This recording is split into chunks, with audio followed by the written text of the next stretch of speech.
রহস্য ও বিষয় রয়েছে যা বিজ্ঞানীরা অনেক চেষ্টা করেও উদ্ঘাটন করতে পারেনি। আজ থেকে প্রায় 5.5 কোটি বছর পূর্বে সৃষ্টি হওয়া এই বনের 70% জায়গাতেই মানুষের এখনো পা পড়েনি। এই 70% জায়গাতে কি কি আছে, দেখতে কেমন, তার কিছুই পৃথিবীবাসী জানে না। আধুনিক তথ্য প্রযুক্তি ও বিজ্ঞানের যুগে এসে মানুষ ইচ্ছে করলেই কি এই জঙ্গলের সবটাতে কি কি আছে তা দেখা ও জানা সম্ভব?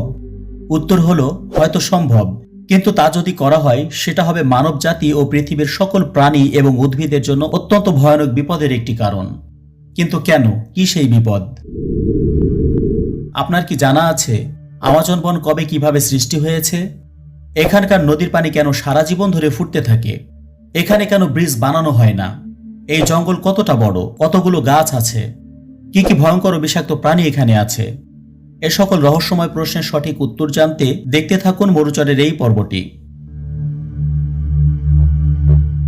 দক্ষিণ আমেরিকার 9টি দেশ জুড়ে অবস্থিত আমাজন বন।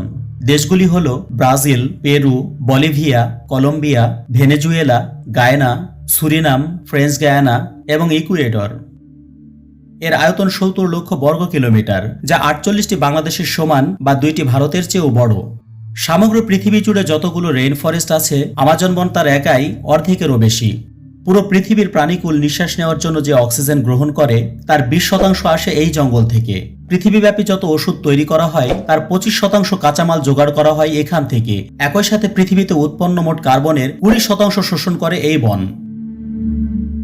2013 সালের ভূভিত্তিক ডেটা এবং কম্পিউটার মডেলিং ব্যবহার করে অনুমান করা হয়েছে যে এই বনে 400 থেকে 700 বিলিয়ন গাছ রয়েছে, অর্থাৎ প্রায় 70,000 কোটিটি গাছ।